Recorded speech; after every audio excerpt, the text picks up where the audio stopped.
Wal kalamun nafsiyyu fil azali yusamma khitaban haqiqatan fil asahi bitanzilil ma'dumil ladzi sayujadu manzilatal mawjudi. Dan bermula kalam yang nafsi, itulah kalam Allah Ta'ala yang tiada huruf, tiada suara, tiada awal, tiada akhir, yang kalam Allah tidak serupa dengan kalam makhluk. Fil azali, pada azali. Azali ialah ibarat daripada yang hanya Allah ada, Allah Ta'ala. Yang ada hanya Allah Ta'ala dan sifat-sifatnya. Itu azali. Jangan dikatakan masa azali, karena masa pun belum ada pada ketika itu. Zaman tidak ada pada ketika itu. Waktu tidak ada pada ketika itu. Jadi azali merupakan ibarat daripada yang hanya ada Allah dan sifat-sifatnya, itu azali. Pada ketika azali, kalam Allah Ta'ala yang nafsi, kalam Allah yang tidak ada huruf, tidak ada suara, itu yusamma khitaban, itu dinamakan akannya kalam, akan khitab. Hakikatan, pada hakikat. Jadi pada saat itu sudah dinamakan khitab. Fil asah, menurut pendapat asah. Bicara khitab, tentu ada yang mengkhitab, itulah Allah, dan ada yang dikhitabkan, si mukhatab. Di mana mukhatabnya? Sedangkan tadi yang dikatakan dengan azali ialah yang ada hanya Allah dan sifat-sifatnya. Maka dengan cara bitanzilil ma'dumi, dengan mempertempatkan perkara-perkara yang belum ada, si ma'dum. Tapi ma'dum yang bagaimana? Ma'dum alladhi sayujadu, si ma'dum alladhi yang selagi akan diwujudkan akannya si ma'dum. Berarti perkara-perkara ma'dum pada saat itu. Ma'dum yang memang dalam ilmu Allah Ta'ala dia akan ada di alam ini, dipertempatkan seolah-olah dia ada. Karena sesuatu yang telah diilmukan oleh Allah akan ada, dan ada dalam iradah Allah Ta'ala ada, maka pasti ada walaupun dia belum ada. Maka barang yang belum ada pada azali dianggap seolah-olah ada. Seolah-olah ada, ka'annahu maujud, bijami'in, dengan jamek, bahwa tahqiq ada. Sesuatu yang diilmukan oleh Allah ada, pasti ada walaupun belum ada. Maka dipertempatkanlah ma'dum yang seolah-olah dia ada pada posisi memang sudah ada, seolah-olah. Dengan cara dipertempatkan si ma'dum alladhi yang selagi akan diwujudkan akan si ma'dum tersebut, manzilatal mawjudi, pada posisi mawjud, seolah-olah dia sudah mawjud. Karena barang yang tidak mawjud pada azali, sedangkan dia memang dalam ilmu Allah sudah pasti ada, maka seolah-olah ada. Waqila la yusammahu haqiqatan li'adami man yukhatabu bihi idzaka. Dan dikatakan orang tidak dinamakan akan kalam nafsi pada azali, akan khitab pada hakikat. Berarti menurut qila dinamakan khitab secara majazi, secara hakikatnya tidak dinamakan dengan khitab. Alasan qila diadami man, karena ketiadaan siman yang dikhitabkan akan yaman dengan kalam, dengannya kalam, idzaka, pada ketika itu. Jadi qila berpendapat kalam Allah yang azali, yang nafsi pada azali, tidak dinamakan khitab secara hakikat, secara majaz iya, dikarenakan tidak ada mukhatabnya, kata qila. Sedangkan asah tadi sudah dijabarkan bahwa dikatakan itu khitab pada hakikat. Dikarenakan perkara yang ma'dum, yang dalam ilmu Allah dia akan mawjud, itu dianggap seolah-olah ada dengan jamek tahqiq fi kullin. Itu barang yang maujud memang tahqiq, barang yang dalam ilmu Allah juga tahqiq. Karena i'tikad kita sesuatu yang dalam ilmu Allah ada pasti ada. Itu i'tikadnya. Sedangkan qila katakan tidak dinamakan khitab pada azali hakikat karena tidak ada mukhatabnya. Sedangkan wa inna ma kata qila yusammahu haqiqatan fi ma la yazalu inda wujudi man yafhamu. Hanya saja kata qila dikatakan akannya kalam nafsi akan khitab pada hakikat itu pada barang-barang yang senantiasa yama. Itulah pada alam ini. Di ketika telah wujud alam ini baru dikatakan khitab. Itulah di ketika wujud siman yang memahami yaman akan khitab, dibuangkan khabar, dibuangkan maf'ul. Berarti qila katakan yang dikatakan dengan khitab, yang dikatakan dengan kalam, khitab hakiki ialah di ketika memang ada mukhatab yang mawujud, asli mawujud, bukan dengan cara tanzil seperti asah kata qila. Itu menurut pendapat qila.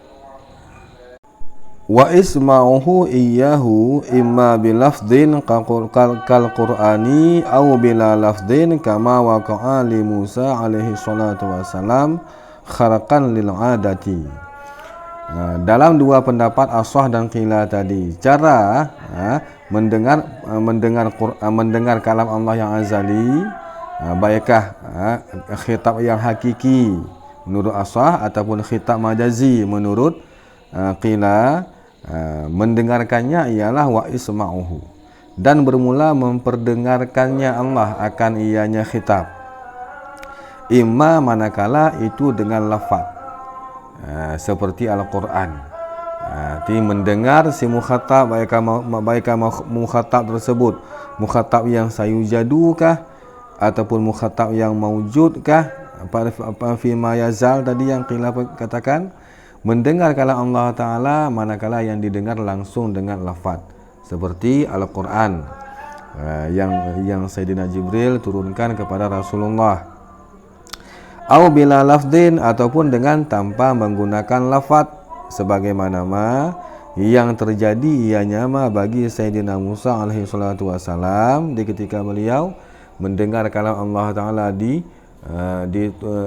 Bukit Sina, telah di Tur Sina, di ketika beliau mendapat titah diangkat sebagai rasul, kharaqan lil adati, karena terkoyak bagi adat. Artian Nabi Musa pada ketika itu mendengar kalam Allah Ta'ala tanpa lafaz menurut pendapat yang kuat. Bagaimanakah cara mendengar tanpa lafaz? Jangan ditanya, karena itu sesuatu yang kharaqan lil adat, yang di luar nalar manusia, di luar kemampuan manusia biasa. Waqila, dan dikatakan orang, sami'ahu bilafdin min jami'i jihati lidzalika, mendengar ianya Nabi Musa akan kalam Allah Ta'ala di Tur Sina dengan lafaz juga, kata qila, bukan tanpa lafaz, dengan lafaz juga. Min jami'il jihad, tapi didengar dari seluruh jihad, seluruh penjuru. Terdengar suara, atas bawah kiri kanan depan belakang semua terdengar suara, sehingga tidak dipastikan arah mana suaranya. Itu kata qila. Lidzalika, karena demikian juga, karena kharaqan lil adat juga. Secara adatnya kita dengar suara ya ada satu arah, baik ke arah kiri, arah kanan ataupun depan belakang. Ini semua jihad terdengar. Itu kata qila. Yang kuat bila lafdin. Itu merupakan salah satu mukjizat Nabi Musa, dapat berkalam-kalam dengan Allah Ta'ala. Makanya beliau digelar dengan kalimullah. Suatu sebuah kelebihan untuk beliau, sehingga saking beliau lezatnya dengan kalam Allah Ta'ala, beliau jadi ketika mendengar kalam manusia, beliau muntah. Muntah dikarenakan keindahan yang beliau dapatkan dalam berkalam-kalam dengan Allah Ta'ala, sehingga mendengar kalam manusia ini sangat jauh bandingannya, sehingga beliau pun muntah mendengar kalam-kalam manusia. Wal kalamun nafsiyyu fil azali, jadi berdasarkan pendapat as-sah tadi mengatakan bahwa kalam yang nafsi dinamakan khitab secara hakikat. Kalam nafsi pada azali dinamakan ya khitab pada hakikat. Dan bermula kalam yang nafsi pada azali juga itu yatanawwa'u ila amrin wa nahyin wa khabarin wa ghairihima fil asahi.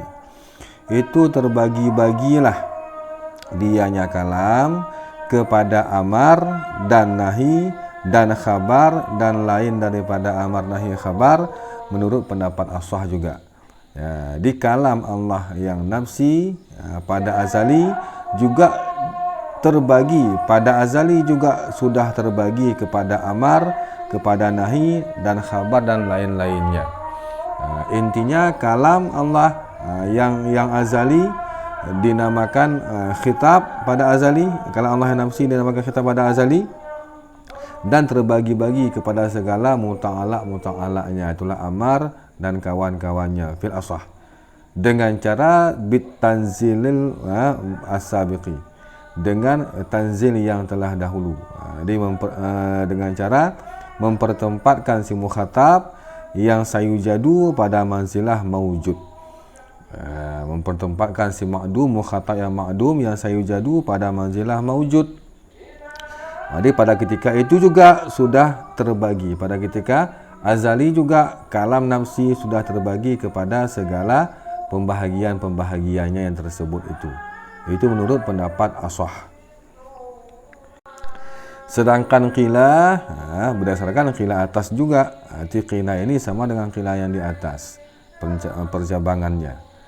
Wa qila la yatanawa'u ilaiha, tiada terbagi-bagi dianya kalam nafsi ilaiha kepada segala amar, nahi dan khabar madzukurat tadi, dengan alasan qila di'adami man tata'allaqu bihi hadhil asya'u, dikarenakan ketiadaan siman yang ta'alluqlah bihi dengan nyaman oleh ini segala perkara-perkara idzaka pada ketika itu, ketika azali.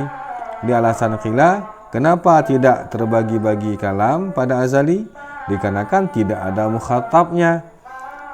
Dia tidak ada mukhatabnya, tidak ada yang dikhitabkan, tidak terbagilah khitabnya, hanya khitab saja ada. Itu pun qila katakan khitab secara majazi, bukan khitab hakiki, kata qila di atas.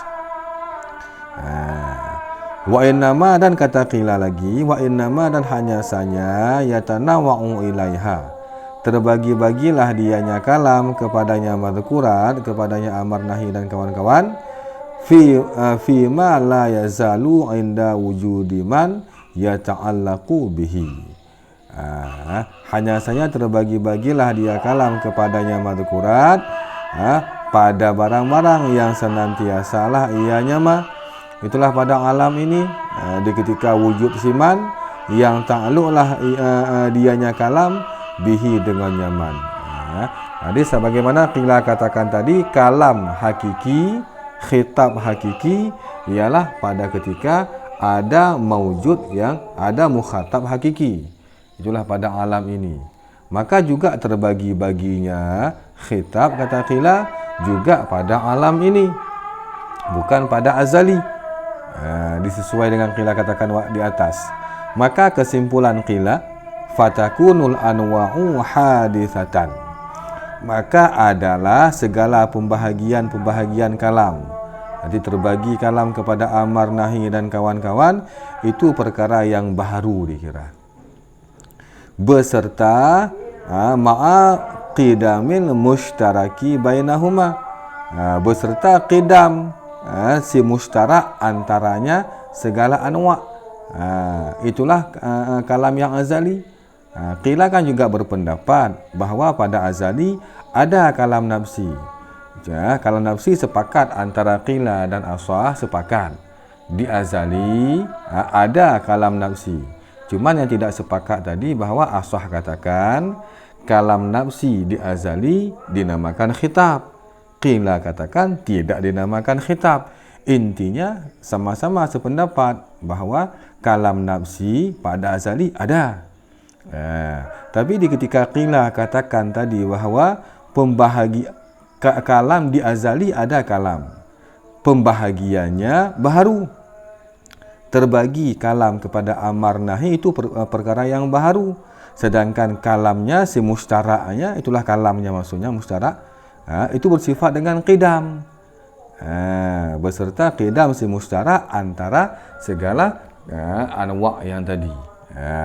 Jadi qila mengatakan bahawa kalam nafsi itu qidam, pembahagiannya baharu. Di sinilah tampak lemahnya qila. Tampak lemah gimana? Wa hadza yalzimuhu muhalun. Dan bermula ini yang qila katakan, qila katakan bahawa anwa' hadis si mustarak itulah kalam nafsi itu qadim, itu dilazim akannya ini oleh sesuatu yang mustahil. Gimana mustahilnya? Wa huwa wujudul jinsi mujarradan an anwa'ihi. Dan bermula dia perkara yang mustahil itu wujud sebuah jenis. Hal keadaan jenis itu yang kosong, yang terasing daripada pembahagiannya jenis. Yang kita pahami kan sesuatu jika dikatakan sebuah jenis, maka di bawahnya ada afrad. Jenis insan. Di bawahnya nanti ada Zaidun, Bakar, Pulan, Pulin. Hewan, di bawahnya ada insan, ada kambing, ada kuda, ada sekian.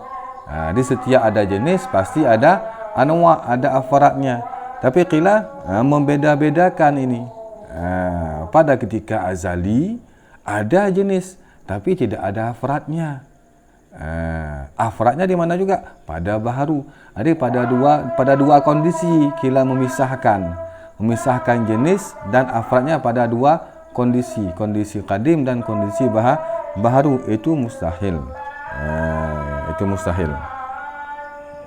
Itu sama dengan qila katakan pada azali ada jenis, itulah kalam nafsi, tapi tidak ada afradnya, tidak ada anwa'nya.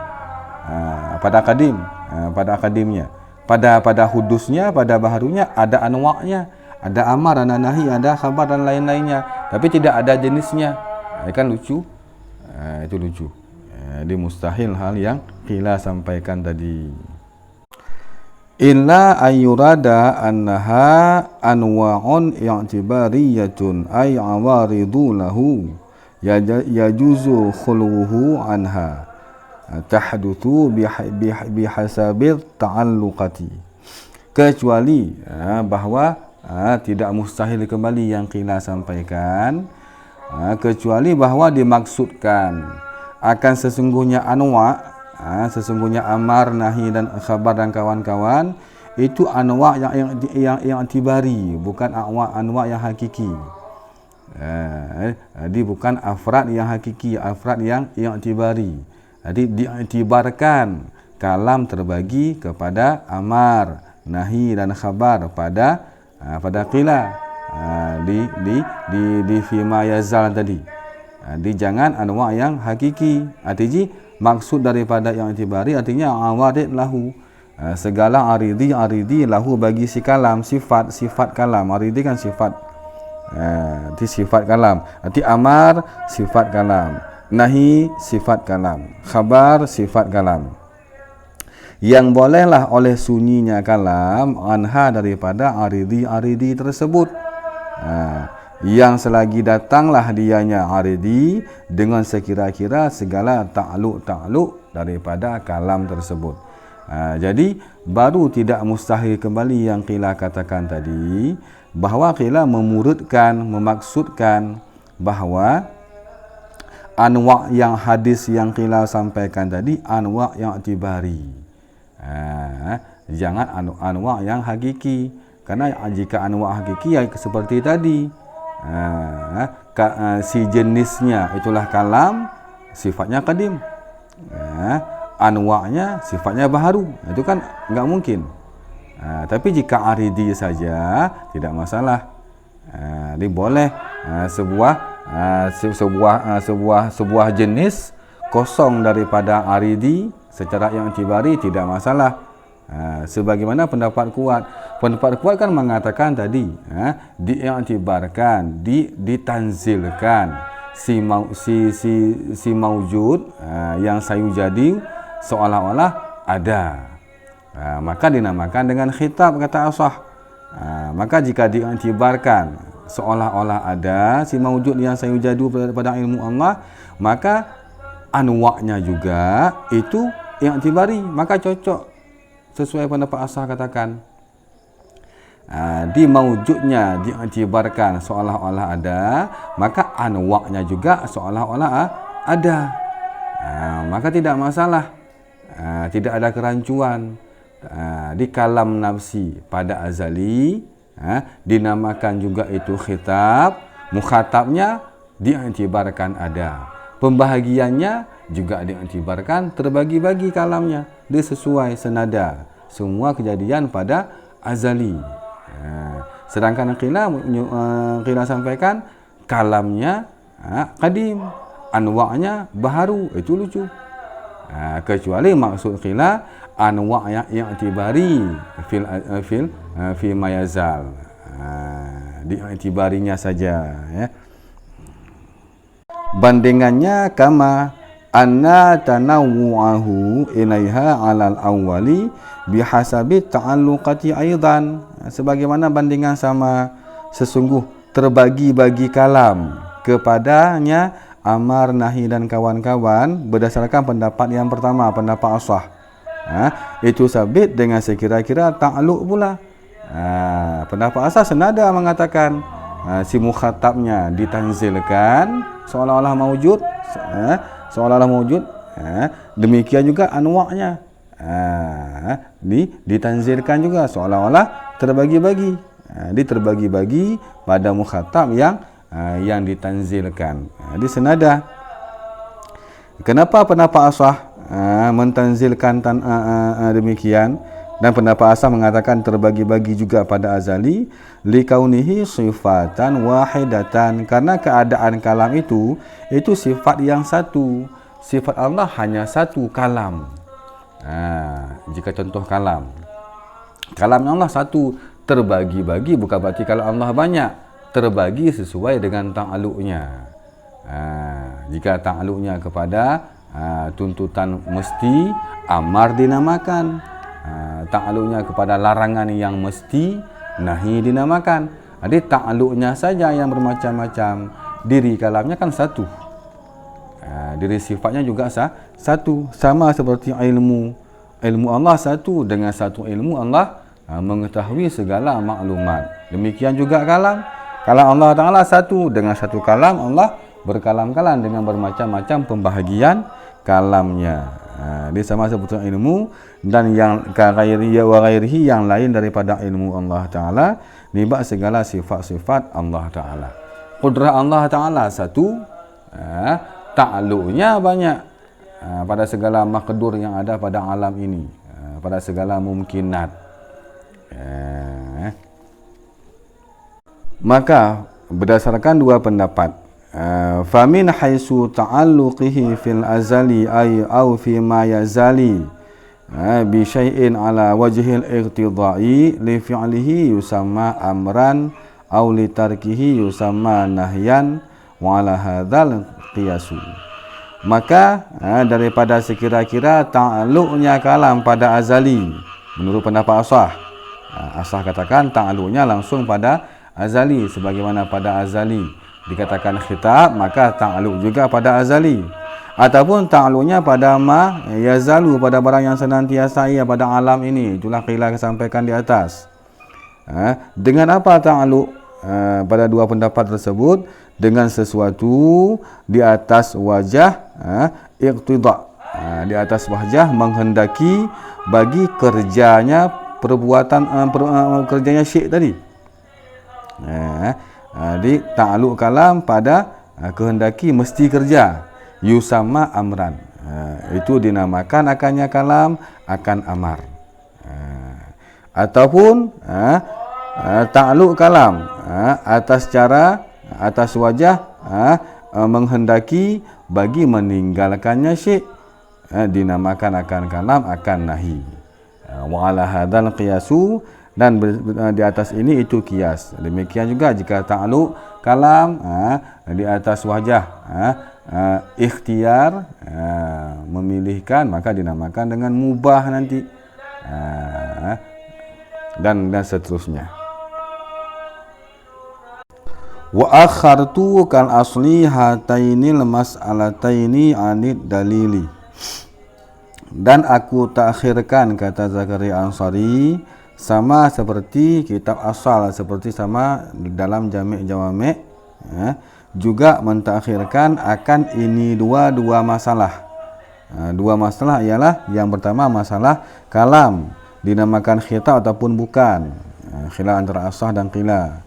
Masalah yang kedua kalam, apakah terbagi-bagi pada azali ataupun tidak, juga khilaf antara asah dan qila. Dua masalah ini Zakaria Ansari mentakhirkan, sama seperti kita asal juga, daripada pembahasan dalil. Lebih dahulu dibahas masalah dalil di belakang, kemudian baru dibahaskan tentang ini dua masalah. Alasannya li'anna mawdu'ahuma madluluhu fil jumlati, karena sesungguh maudhu' kedua masalah, maksud maudhu' pembahasan daripada dua masalah ini. Yang dibahas oleh dua masalah ini ialah masalah tentang kalam Allah Ta'ala dan pembahagian kalam, itulah amar, nahi dan kawan-kawannya. Jadi maudhu' daripada dua masalah ini itu menjadi madlul dalil.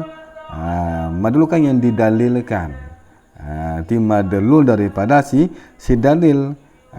Makanya dibahaskan dalil dulu. Dalil itu apa, pulang, kemudian baru dibilang yang didalilkan apa sih, baru nanti bilang kalam, pembahagian kalam. Di urutannya seperti itu, disebutkan dalil dulu, baru disebutkan apa yang akan didalilkan. Itulah dalam dua masalah ini. Karena sesungguh maudhu' keduanya dua masalah itu madlulnya si dalil fil jumlah, secara keseluruhan. Kenapa dikatakan fil jumlah?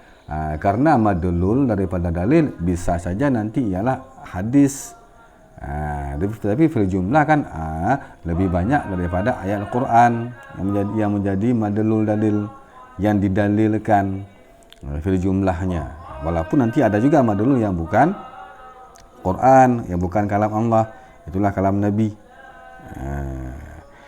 Wal madlulu muta'akhirun anid dalili, dan bermula si madlul yang didalilkan itu yang ditakhirkan daripada dalil.